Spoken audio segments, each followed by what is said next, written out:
when the officer came, he looked at my road tracks and he saw that my car was like this far apart from wrapping around a cement pole.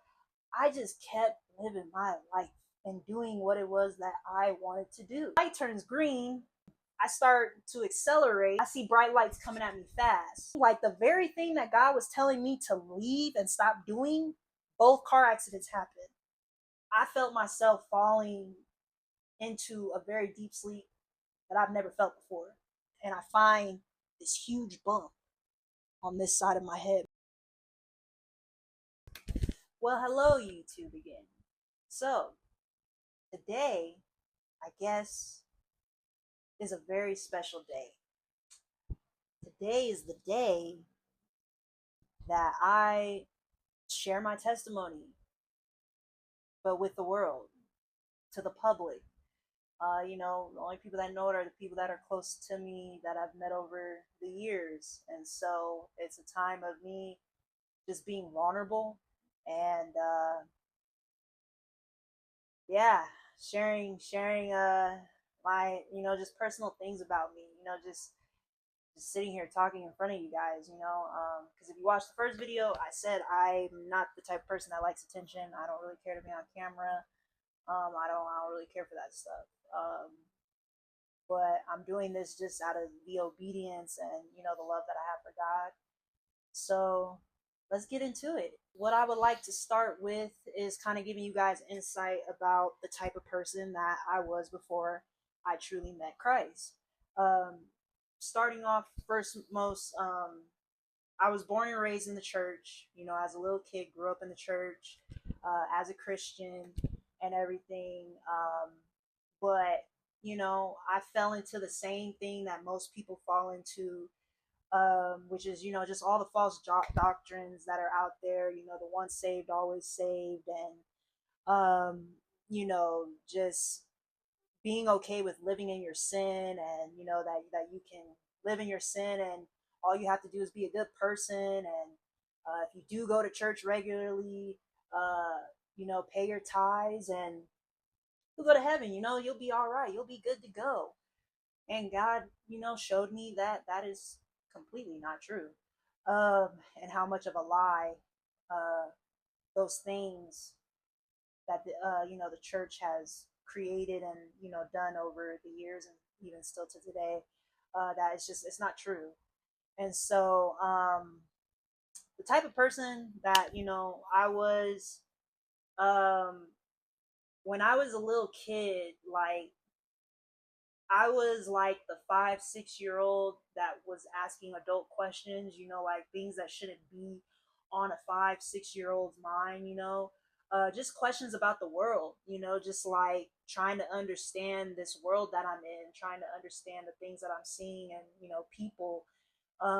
And so I would always ask my mom questions, about things just about this world, about people, why is the world like this, or why are people like this, and it just got to a point where my mom, because when we're kids, we think our parents know everything, because they're our parents, they're our guardian, they're the people that we look to give us understanding. And so um one time, I don't know what question it was, but I just would always ask these, big, questions and just things that would just come to my mind. I mean, at times as a kid, where it just got to a point where I asked my mom one question where she just couldn't answer it, and she couldn't answer it, and so I was just like, well, what do you mean you don't know? Like she was just like, I don't know, like, so I was like, what do you mean you don't know? Your mom, like mom, parents, y'all are supposed to know everything. And I had said that to her too. I was like, well, your mom, you're supposed to know everything. And my mom, she like laughed and chuckled and was all like, only God knows everything. And I was like, oh, I was like, that makes sense. So I'm gonna ask him. So growing up, I just always, just throughout my life, because it made sense. Like I said, we grew up in the church and stuff like that. So I had insight and belief in God and stuff like that. And so I was just, when she said that to me, I was just like, that makes complete sense. Like he's the creator of the world, of all things, all creatures. Like that makes, I'll ask him. So throughout my life, instead of going to my mom asking these questions, I would just ask God. Now, I didn't get answers. Um, you know, I would just see things and I just, would ask those things to God. And so as I grew up, like being a little kid, into my teenage years, into my young adult years, I would ask God, but little did I know that He would answer all of my questions from the time that I was little all the way to at that time. I'm still a young adult, um, but when I was in my young 20s, um, that He would answer all those questions. I don't look my age, but I am in my 30s. I'm 31. So back in I graduated 2011, and I was fortunate enough to play a little bit of college basketball. And so once that was no longer in the picture, around the time when I graduated, which was around 2011, I got introduced to MLM, which is multi-level marketing. And so I basically learned all like the secrets about how, just the stuff that they don't teach you in school and everything. And I always thought like to own a business and like be your own boss, you had to come from like a certain type of family or something like that. And so, that just taught me that that's not true, basically. And so I got into that a little bit, but my main focus was college ball. So then I left for school to like go play ball and stuff like that. And I was a go getter. I'm still a go getter. Like I was in the gym 6 days a week, putting in 4 to 6 hours a day, just training while going to school. And even in the beginning, back when I first graduated, I was working a part-time job. And so I even look back at that. I'm like, I don't know how I did that, other than the fact that I was 18 and I was young and I just had the energy. Because thinking about it now, like, could not, could not. And so yeah, when basketball was no longer in the picture, because I was having my own issues with that, where God was like drawing me away from it. Like there were people that I went to school with that felt like, hey, you could go pro, and that was actually something I wanted to do. Like I was like, I want to go pro. I'll work my butt off. I'll work hard. And I started out at a junior college, but when it got time for me to go to a D2 college, I dislocated my knee that summer. But I didn't dislocate for me to be like out the game. I actually was the 1%. This is what the doctor said. I'm 1% of the people that didn't damage my cartilage or tear anything. It popped out, popped back in. Um, but it was just, I was getting older. I was getting closer like to my mid 20s, and I was just like, the recovery for this and then the chances of me blowing out my other knee, I just, because it was already a journey, just doing that was already a journey, just to play for a college and like get on a team and everything like that. But I don't want to get into all that, probably maybe in another video. But I was just a very stubborn person. you know um I got back into MLM, and like when I got back home, when basketball was no longer, I started doing that because, to me, I always wanted to work for myself. Like once I learned about that type of world, and that you can attain, a type of lifestyle, because one of the things that I would see growing up was how much people hated their jobs, but it was like they had to be there because they got a family to take care of. They have to take care of themselves, but they hate what they do. And my thing that I always told myself as a kid was, I don't care what I have to do. Like, I have to do career wise something that I love. Like, I don't want to be like those people that are miserable. And once I learned that, okay, I don't have to come from a certain family or background to like be my own boss, create a business. I'm gonna go on this entrepreneur journey. And so when I got done with ball, I went back into that, and literally, even then, when I was 18, doing a little bit of it, I just felt like it wasn't, my spirit just felt like it wasn't something I should be doing. And but like I said, I was a stubborn person. I kept doing it because that's just how I was. And so the same thing happened when I got back into it, years later. It was like within the first 3 months, I just really felt something in my spirit that was just like, you need to stop doing this MLM stuff.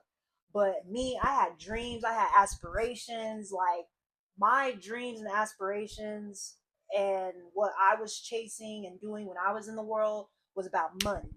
Like, I was like, I'm about to get this money. I'm about to, like, um, create wealth for myself, be self-employed. That was a big thing. Like, that was my first main goal. Like, let's get self-employed first, and then we can see where it can take us as far as, like, I guess, wealth, if you want to say, or just being rich. But it was just very materialistic, and just, yeah, like, that's just where my mind was, where I was being in that MLM stuff made me create more of a want of a love of money and material things and just the things that I can attain. And so, um, if you know anything about MLM, multi-level marketing, the books that they tell you, like, suggest for you to read, things like The Secret, um, a lot of those personal development books is what they call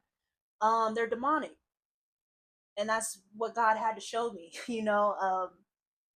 I didn't know, just like anybody else. I didn't know, but like, that stuff is demonic. Like, the way it's telling you how to channel what it is that you want and desire, because there's a way to still do that where it's not demonic, where it's not wicked, where you're not using witchcraft. You could do that with Jesus.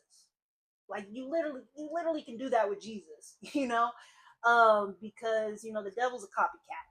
He hates God, and he just, he's a copycat. He wants to be just like him. So he literally mimics just about everything that God does, just in a very wicked, demonic way.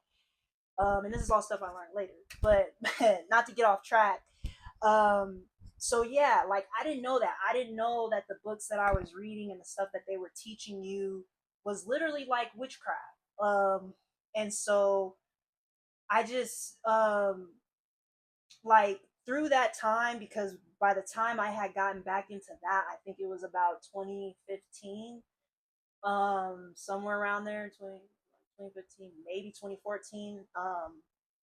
And I just, yeah, like, God was just putting it upon my spirit within literally a couple months. Like, you need to get out of this. Like, you need to stop doing this. But I kept doing it because I had dreams and goals and things that I had a vision. I have a very um, creative mind, a very just, I have a mind of vision. I have vision. And so, I know what it is that I want, and I'll go after what it is that I want. And my mentality back then was, I'm going to do this until I figure it out. I don't care how much trial and error I have to go through. I'm gonna figure it out, because I had that ambition and just hustle just from basketball.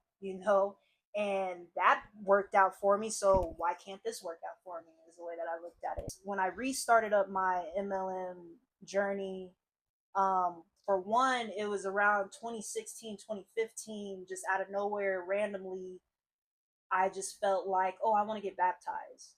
I was baptized as a baby, but when that wasn't my choice, that was my parents' choice. They did that. You don't understand what that stuff is when you're a baby. Like, you don't know what that stuff is or means, and it's not you willfully doing it. And so, just out of nowhere, I just felt like, I want to get baptized again. And I remember my mom was in the kitchen and my godmother, and I was just telling her, I was like, Mom, it's really been on my mind. And yeah, and so little did I know that was like God drawing me in a way. And so, um, as I continued on with, MLM, God continued throughout the time telling me, you need to get out of this. You need to, like, get out of this. Like, God has given me dreams before and stuff like that. That actually started back when I was doing the college basketball, that he started speaking to me in a way that I never had experienced with him before. And usually in dreams, the way that he speaks through me in dreams is I'll be praying about something, and I'll just be dreaming a random dream, and then the dream will cut out like pitch black, and then bold letters will appear, giving me basically the answer to what I prayed about. Like answering what I prayed about. And so that started back when I was like 18. And so one time I was doing a meeting, and around, well, before this meeting, we had just came back from like an event in another state, and I went out, showing my deal out to people so I can make, sales and stuff like that. And on my way home, I'm from Colorado, so if you know where Greeley is, I had a meeting up there with somebody that I knew, so I went all the way up to Greeley. Um, showed the person what I had going on. Didn't make a sale. On my way back home, it just started raining out of nowhere, like within 15 minutes into my drive. And it was just I can't remember the highway I was on. I don't know if it was like Highway 19. But basically, this highway was a two-lane highway, and they will have basically street lights every like half mile, so you really can't see out there. And it just started raining out of nowhere, and then on top of that, the roads aren't that bad. It's actually known for like a high car accident area. And so I had already passed two car accidents on my way after, the rain and stuff had started. And so basically, I ended up getting in a car accident. My car hydroplanes.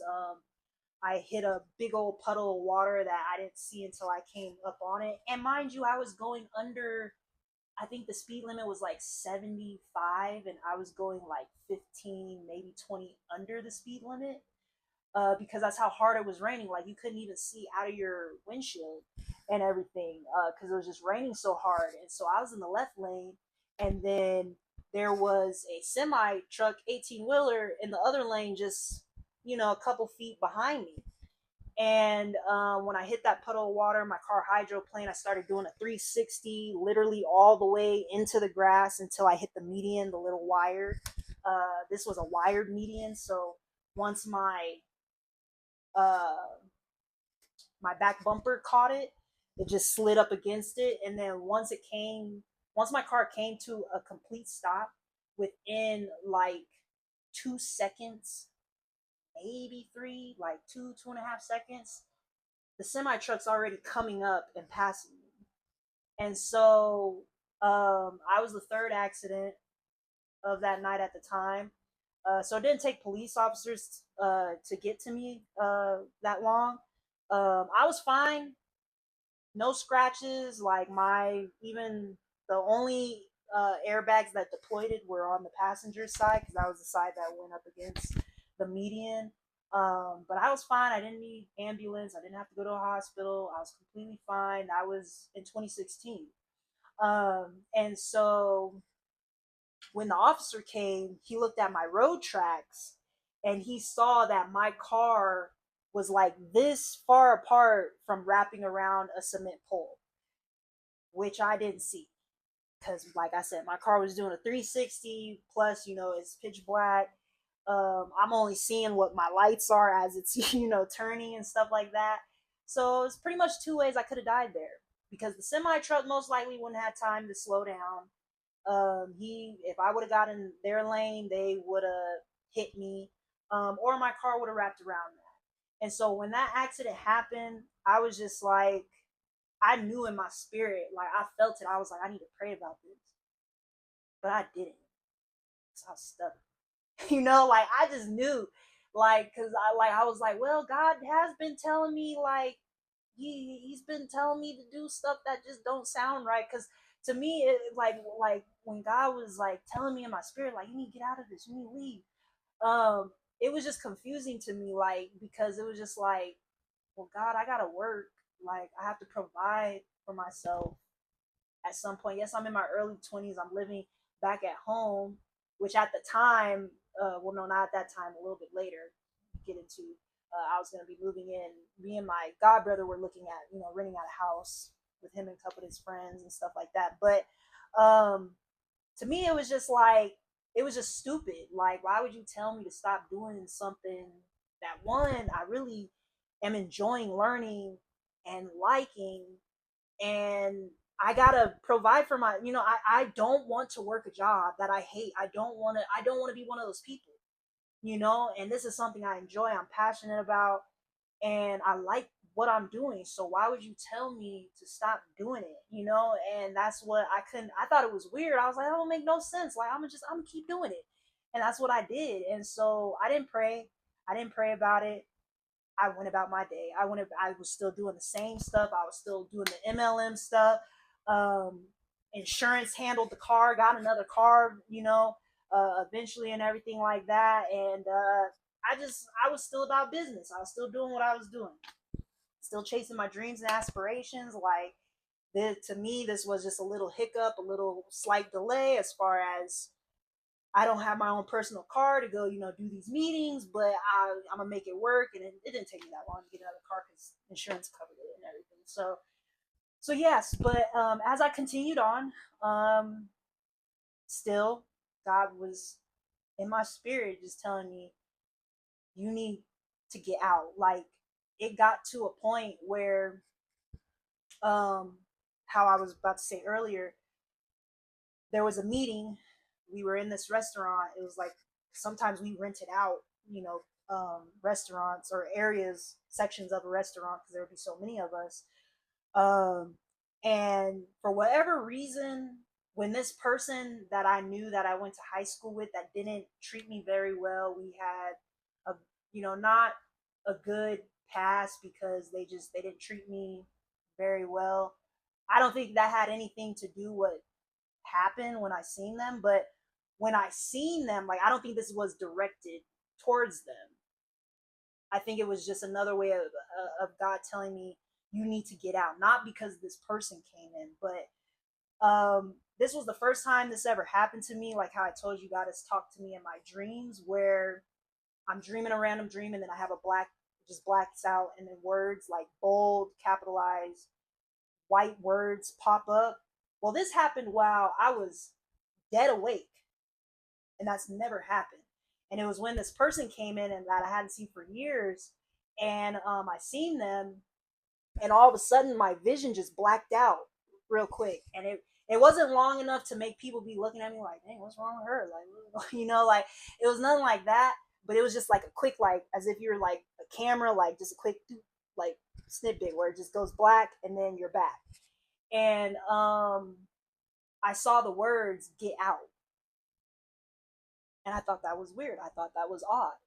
I didn't feel, because it seems weird for something like that to pop up, and then it'd be like a person that you had a bad relationship with back in the past and everything, and you haven't seen them for years, and now you're seeing, because I hadn't seen this person for about 4 or 5 years, and so I didn't never felt like it was attained to them. Still in my spirit, it felt this MLM thing that I'm doing, this chasing dreams, chasing the world, like, you need to stop doing this. But like I said, I was stubborn, so I kept doing it.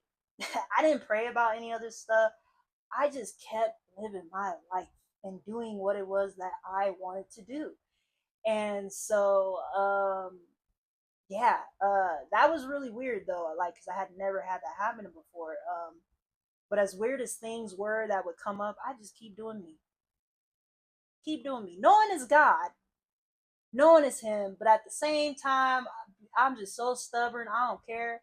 I'm gonna do what I want to do. That's just who I was. I don't care. I'm gonna do. I don't care what you gotta say. I'm gonna do it because that's what I want to do. And so, yeah. Uh, so now, we're in like 2017. Fast forward, still doing the same thing. Throughout my time, God is still warning me, telling me to get out of this thing, and I'm still doing it. And I we come back from an event. It was actually an event in Dallas, Texas. Come back home. I think it was like a week of me being home. And once again, I go to one of my childhood friends that I grew up with that I finally am able to get a hold of, that I have been trying to show the deal back in the way beginning times, when I first started, show the deal to a friend and show a deal to my coworker.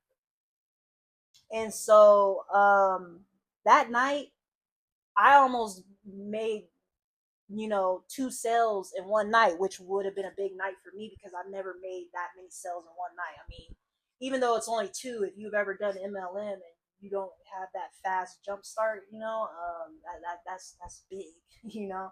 And so the other person was gonna get signed up later, and at least that's what they said and stuff like that. But my coworker, she was the one that didn't get signed up. She's gonna get signed up later. I actually picked her up and took her to the event, and then my other friend that did sign up, he met me there.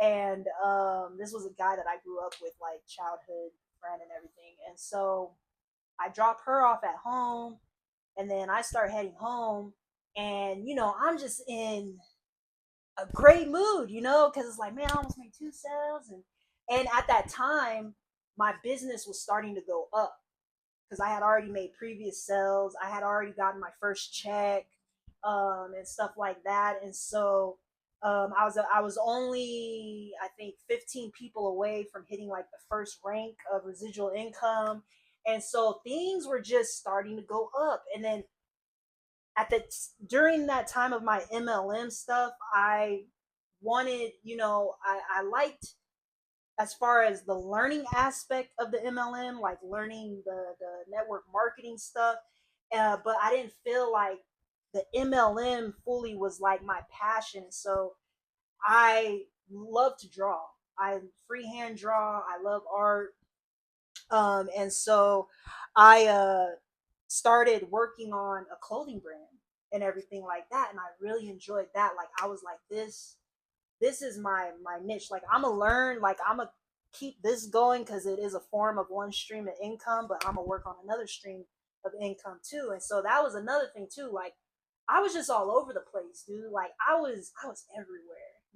Like I was setting up photo shoots and looking for venues to do my launch for my clothing brand. I was studying and learning that field and like that niche, while still doing the MLM stuff because it was still beneficial.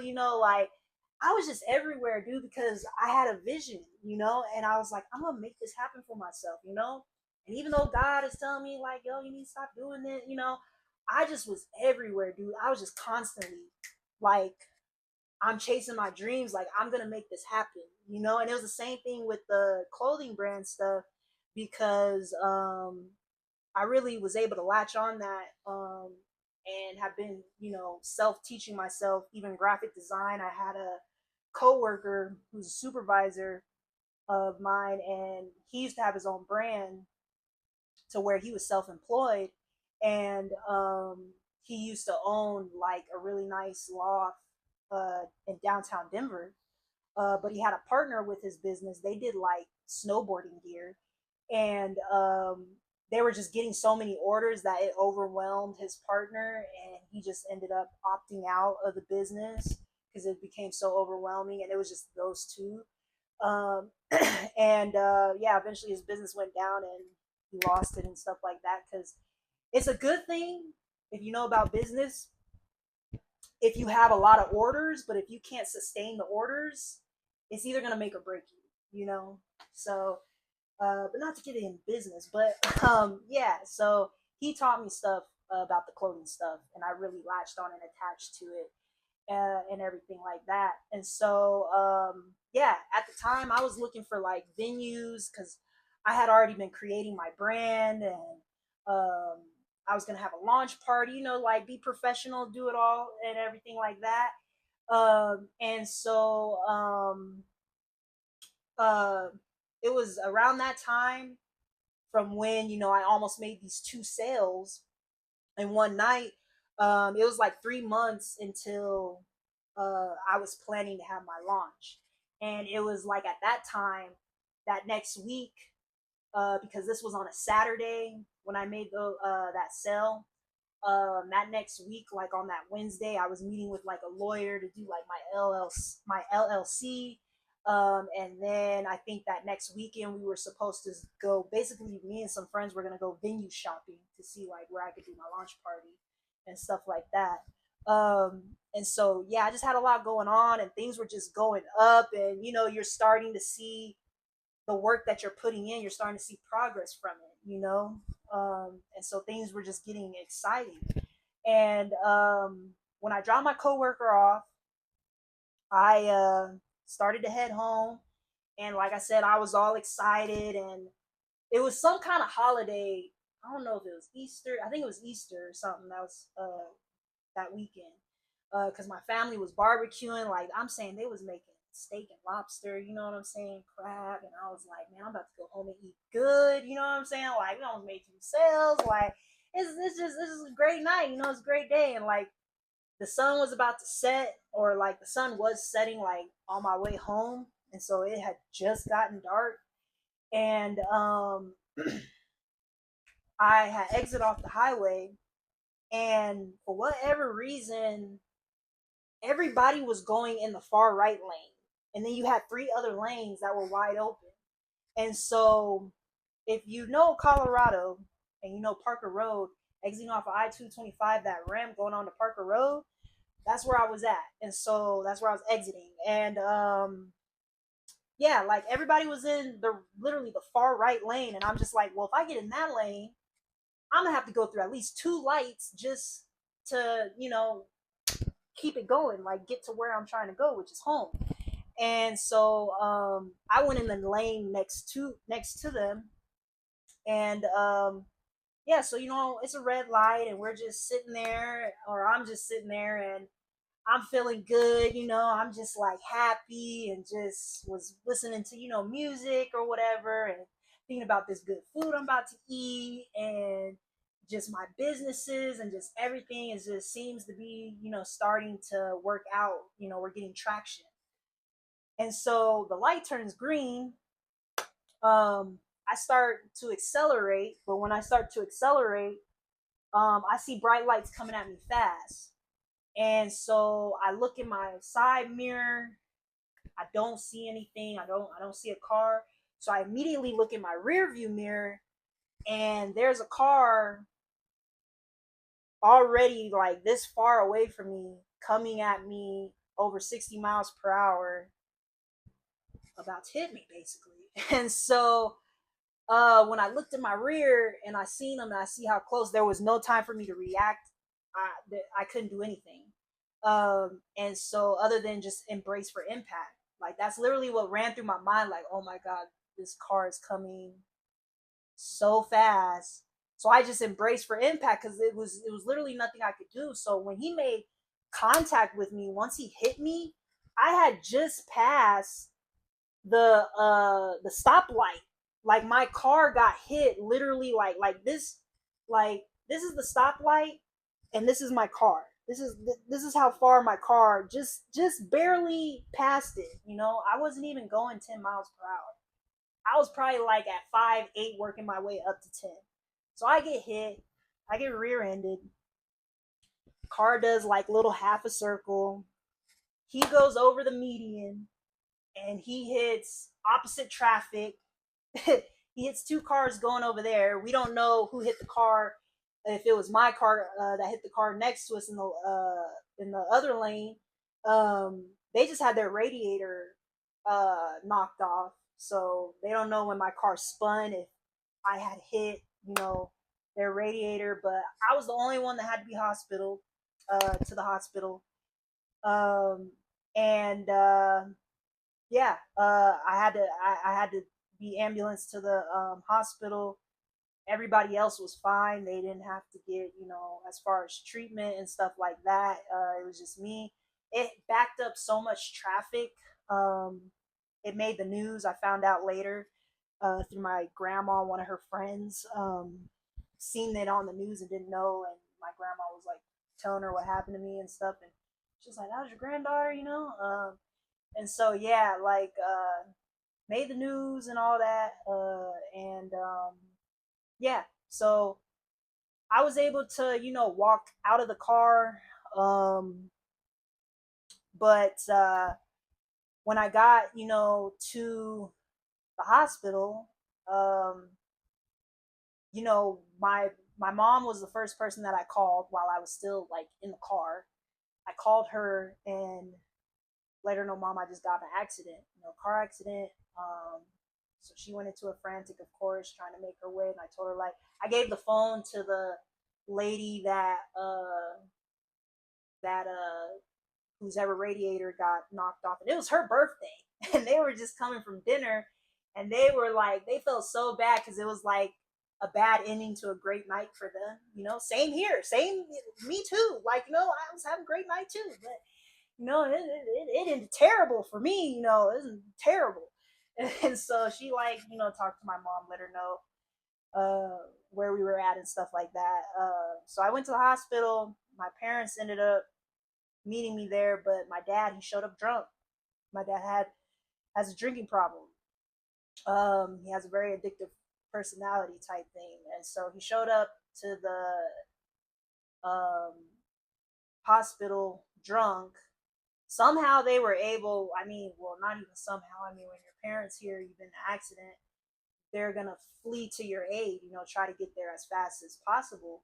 And so they ended up getting there literally like the same time we got there in the ambulance. And so my dad comes, banging on the ambulance doors, just drunk, belligerent, and wouldn't move away from the doors so they could let us out. And I'm even sitting there while I'm in the gurney, and I'm just like, dude, like, move so we could get out. Like, what are you doing? But I knew he was intoxicated. Of course, they caught on to, oh yeah, he drunk.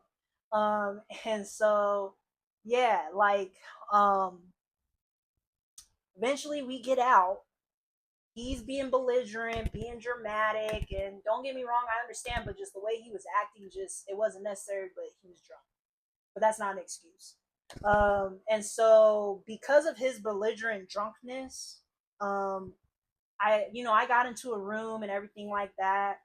My mom was like, the doctor came and like briefly checked me out, and then when they left the room, I believe he told me this, but the doctor talked to my mom. My mom talked to the doctor, and the doctor had told my mom, like, yeah, we're gonna do CAT scan, we're gonna do X-ray. They were supposed to give me some kind of medicine for the pain, and so yeah, they said they were just gonna do all these things of treatment to make sure I didn't have eternal bleeding because um, I did.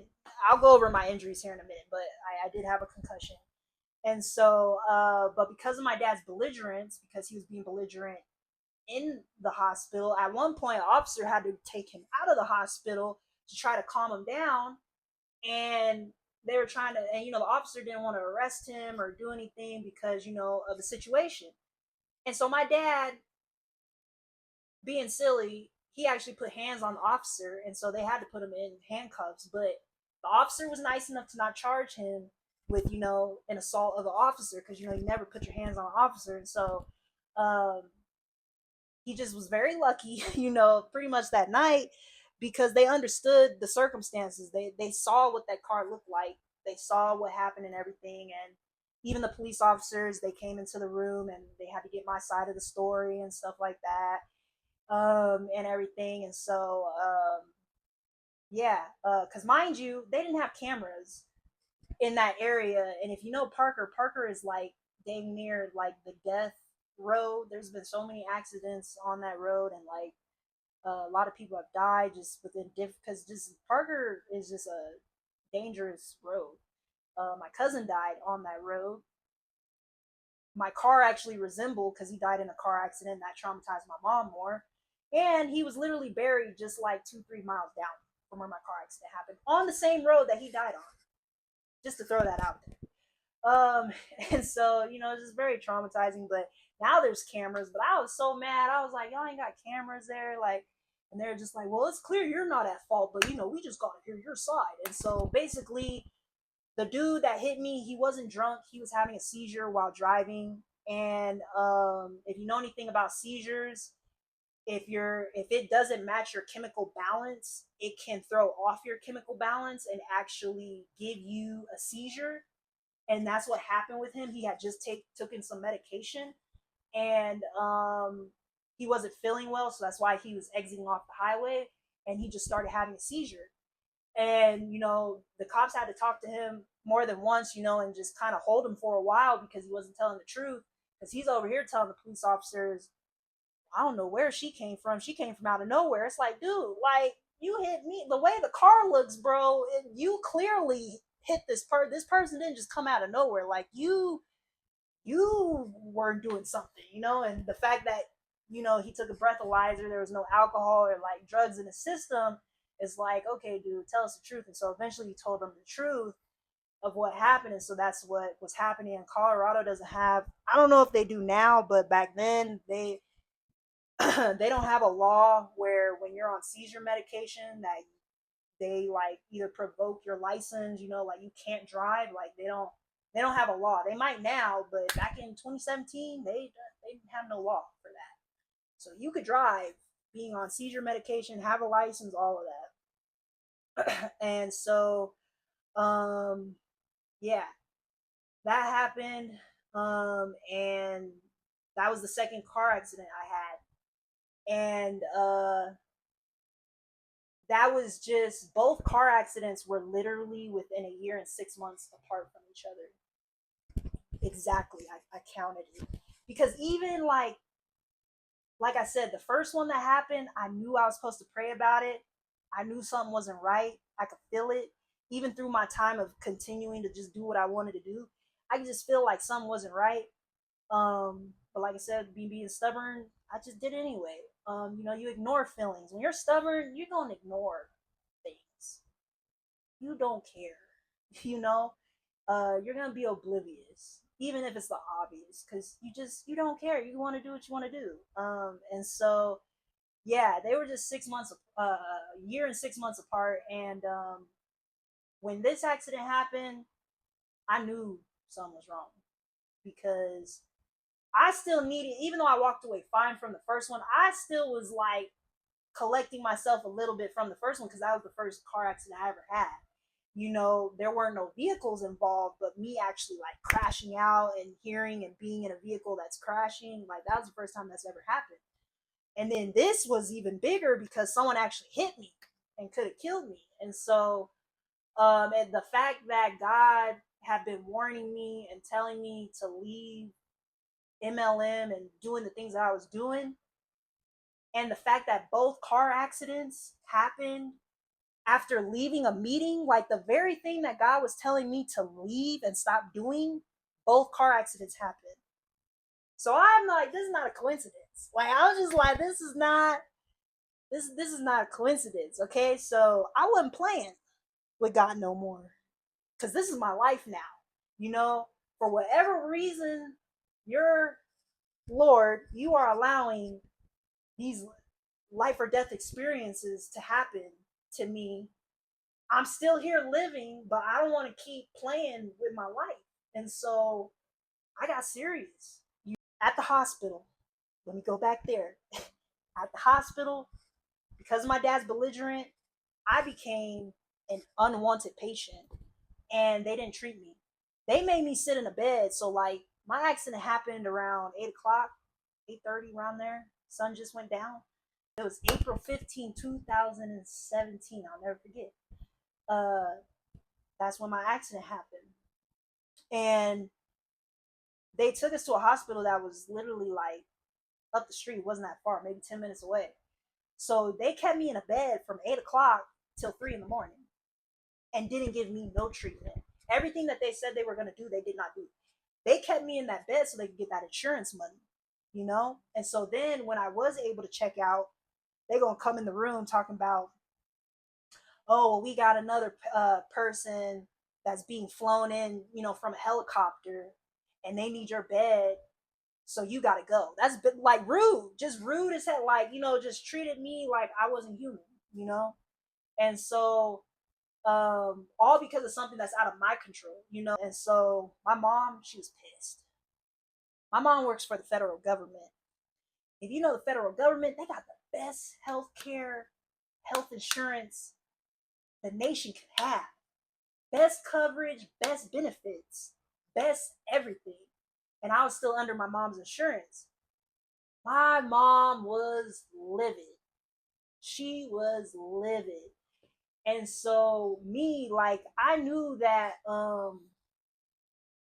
had a concussion. And so when they did discharge me, they did give me some medicine. They did give me some kind of medication. And there was like a 24-hour like Walgreens or something that actually stays open 24 hours. That's like dedicated to the hospital in some kind of way. That's why they're open all the time, where you can get prescriptions and stuff. But because they didn't take my weight, they didn't do anything. I just took up a bed. They didn't take my weight, my height, nothing. So because they didn't take my weight, they didn't prescribe me the proper dosage of the medication. And so they prescribed me a too high of a dosage based on my weight. And as you can see, I'm very little, I'm very petite. Um, and it was just too high. And so, like I said, this happened on a Saturday. I wasn't able to get an appointment with my primary doctor till that Wednesday going into that next week. And so yeah, mama was mad. I knew I had a concussion. Um, and so I tried to stay up as long as I could, until I just couldn't no more. But I ended up going to sleep at some point in the night. But the injuries I did have, because I'm sure y'all like, okay, well, what kind of injuries did you have? So the injuries that I did have when I did see my doctor, once I did see my doctor that Wednesday, and she was able to give a full thorough exam, um, she was pissed off at the hospital and doctors for how they treated me, because I could have had internal bleeding in my head. That was one of the things that, based on my concussion, that I literally could have had. And then because they gave me the wrong dosage and medication and the type of medication that it was, it could have caused bleeding in my head. And I had my entire sprain, my entire spine, neck to hip was sprained. My entire shoulder blades were sprained, and I had a concussion that caused short-term memory loss, and I could have had bleeding in my temple. And so, like I said, when we got home that night or early morning, I tried to stay up as long as I could. I went to sleep. I eventually fell asleep, and I felt myself falling into a very deep sleep that I've never felt before. Like, I have never felt this before. Like, if you would have to have experienced it to really know what I'm talking about. Like, if you've ever had a concussion and you didn't, because they didn't examine me, they didn't tell me, hey, you need to stay up for a whole 24 hours or something before going to bed and stuff like that. You know, um, but that didn't happen, of course. Like, I was only up for maybe 10, 15 hours. I don't know. But it wasn't no 24 hours or however the duration based on how bad the concussion was. Like, hey, you need to do 24 hours or, 48, something, 30. Didn't know. But yeah, I felt myself going into a deep, deep, deep sleep. Wasn't dreaming anything, didn't feel my soul leave my body or anything like that. It's just when I was sleeping, I could feel myself going into just a very deep, deep, deep, deep sleep. And I don't. I was staying. I still lived at home at this time because I had came home from college, so I was living with my mom, and I was staying in. I lived in the basement. I don't know what my mama was doing, but she dropped something on the floor in the kitchen floor because the way my room was just right above near where the kitchen is. She dropped something and it dropped so hard that it woke me up out of my sleep. But because of how hard and how loud it was that it dropped, I thought I was reliving the car accident all over again. So then I'm like getting re-traumatized a little bit. So yeah, like I woke up in a frantic, like, oh, deep sweat, and yeah, and so I woke up. And when I woke up, I took a shower. Um, and when I got out of the shower, like I dried myself off, and when I was walking back to my room, my entire left leg went completely dead.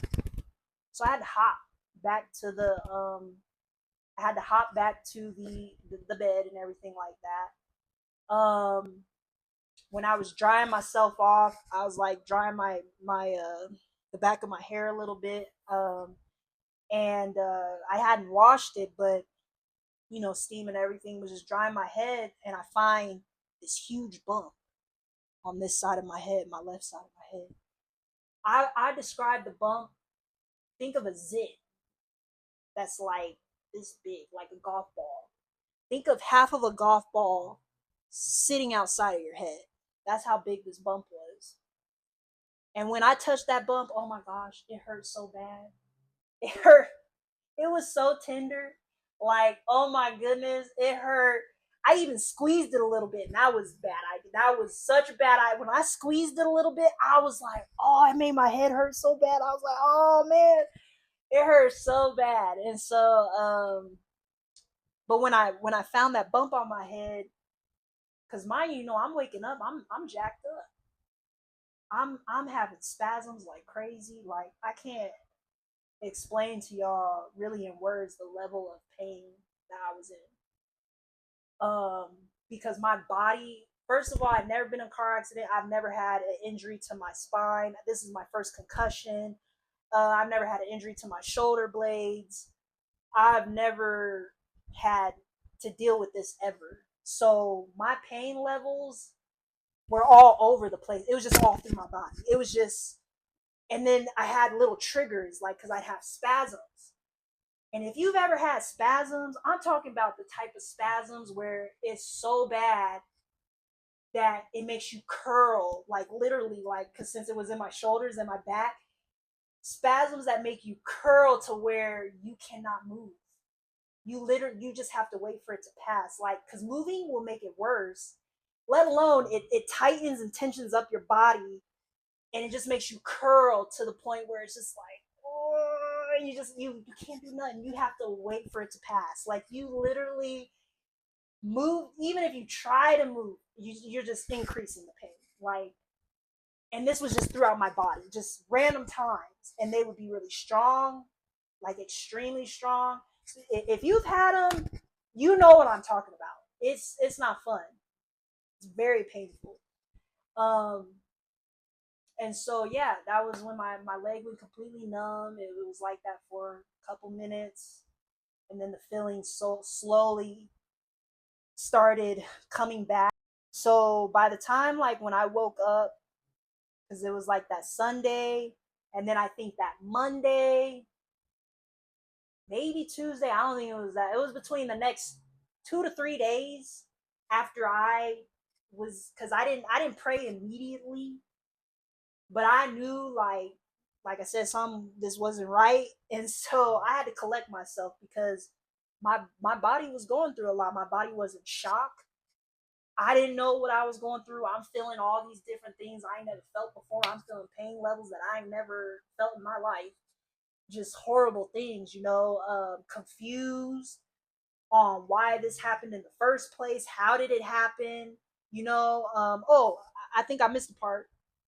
When I found that bump on my head, um, I didn't know I got hit in the head.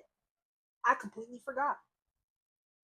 Like I was just like, dang, like when I felt that bump, when I found that, I was just like, dang, where did I get hit in the head? And now I'm thinking, how did I get hit in the head?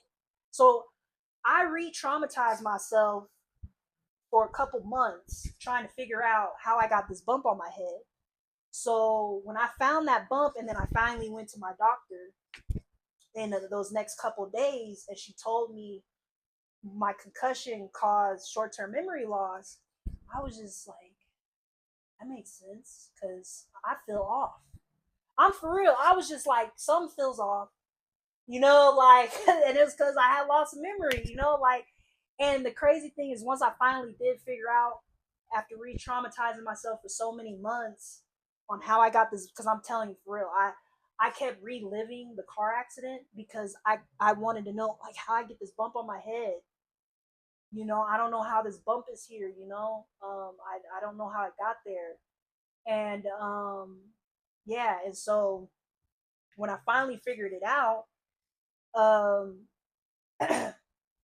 basically what happened was my entire windshield, the back windshield was shattered.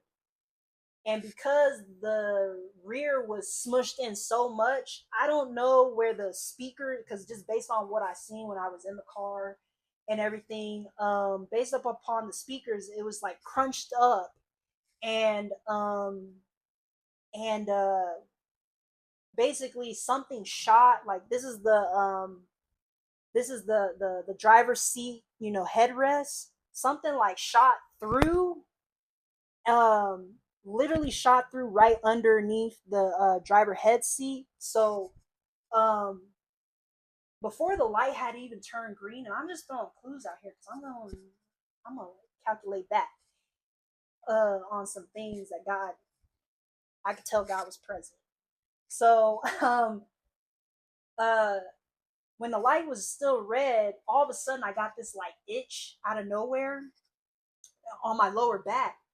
And so I moved up and I was like scratching my back, and then the light turned green, and so I accelerated. And so when I had seen the bright lights, I'm scratching my back, and then I'm looking over, and then I'm looking here. And so when I got hit and I went forward, I came back, and whatever was sticking out of that head, underneath the headrest, that's what I came back and hit my head on, and that's how I got the bump on my head. And so I figured it out, but I had to re-traumatize myself over and over again because my head was the first thing I grabbed when the car came to a stop. After the impact and everything, that was literally because my head was just throbbing. I'm telling y'all, pain I ain't never felt in my life. Like, I was just like, oh, that was the first thing I grabbed, and I was just like, dang, like, dude, what are you doing? Like, hit me like this, I was all mad. After a couple days passed, um, and I kind of collected myself. I had some time to kind of collect myself. I went to God and I prayed. I literally got on my knees and I prayed and I asked God. This is what I said. I was like, okay, Lord, clearly you have been trying to get my attention and I have not been listening. You have my undivided attention. I'm not playing with you no more. I'm not playing because for whatever reason, I'm having these car accidents and it's starting to get scary because it's coming down to life or death, and I don't like that. So I don't want to see what's on the other side of if I actually die and I keep doing what I'm doing, knowing that you have been giving me warnings prior before any accident. You have my undivided attention. I'm listening. Say whatever it is that you got to say, because I don't know what's going on. And this is not normal. To me, it's not normal. There's something wrong here, and I need to know why. I need to know what's going on. I need to know why you keep coming at me, as far as why do you keep warning me? Why is this happening in my life? Because personally, once that second car accident happened, it felt like a movie. I'm like, this is what happened in the movies, man. Like, this is crazy. What is going on? Like, this is not normal. Okay. It's not a coincidence that both of these accidents happen after the very thing that you told me to stop doing prior, before any car accident. So I need to know what's going on. And so that's where the journey of me seeking God started. Like, I wasn't playing. I was not playing because this was my life, and I was serious about, I don't want to know if I'm doing something wrong. I don't want to know what that looks like if I die. I didn't think hell necessarily, but I do know there is a heaven and hell. And you are giving me warnings for a reason. I'm being stubborn. I'm not gonna be stubborn no more. You have my full undivided attention. I'm not going to stop investigating why this is happening until I know why it's happening. So, with my situation, my testimony, because of the circumstances and just how deep it is, I was not playing with, if you want to say, my salvation. Like, pretty much. I mean, that's what it was. Not knowing that's what it was, but that's what it was. Like, because in my mind, I was scared. Like, it was just to a point where I was just like, I don't want to know what this is like if I die. Like, because my life don't go like this. This is not, it's the whole, like, when you think it can't happen to you and then it happens to you, because it literally felt like a movie. I'm just like, nah, this don't happen to me. Like, this does not happen. So what is going on? I need to know. And I'm not going to stop searching, seeking until I get some answers. And so a couple months passed, and I think it was like 3 months passed, and through that time, I'm just, or wait, no, not even 3 months. Sorry, 3 months. Something else happened. A month. I come up on a month of me just praying through all my pain and everything. I'm just like, God, why did this happen? What's going on? What is going on? Why did this happen to me? I don't understand, what's going on, just why did this happen? Why this happen? It's just like the same little conversation, or if you want to say prayer, that was just over and over and over again. Like, Lord, why did this happen? What's going on? And so a month had passed, and I was sleeping, and God, like I told you, spoke to me in a dream, answered my prayer, and dreaming a random dream. It goes pitch black, and three words pop up, and it was end of, or no, 4 words, end of the world. Those were the words that popped up. And so when I woke up from that, I was just like, literally just like this, just like,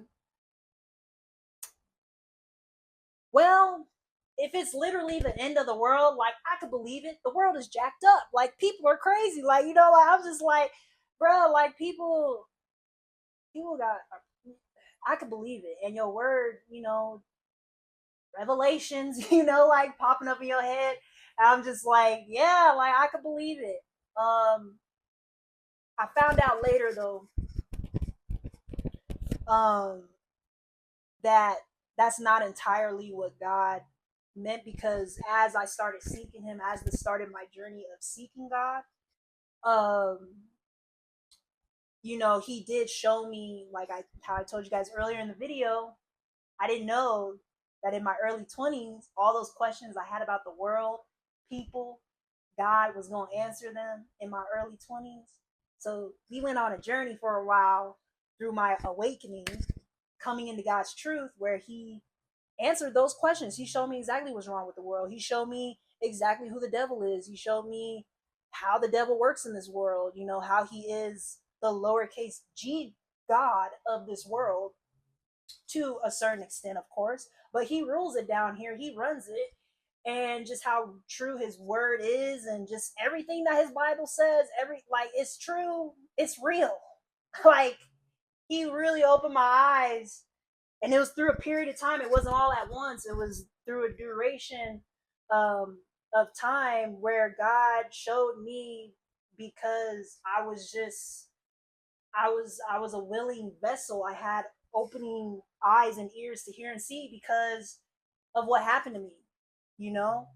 And so yeah, God just he showed me all of that. But what I learned, it wasn't just letting me know so much that the times that we are in And 2017, I think it was 2015 is like when it started, and then 2016 it was kind of amping, where a lot of people started waking up in that year. 2017, like a lot of, I was one of them. Like, you know, um, a lot of people started waking up in those years, like a lot of people. And so, but anyway, it wasn't just God, like, it wasn't just him. That wasn't like the main thing of him kind of letting me know, like, these are the times that you're in, you're upon the end times. But end of the world, what that really meant was that it was the end of my world. It was the end of me chasing this money, chasing worldly things and the material things in it. It was the end of my world. That's the main thing of what he meant by telling me that in my dream, that it's the end of my world. And now I got to come to make a decision of after God done showed me everything, because I went through a cycle um, where God was showing me, he was answering those questions as a little kid. He was showing me the devil in this world, truly, how he works in this world. He was revealing what's wrong with the world.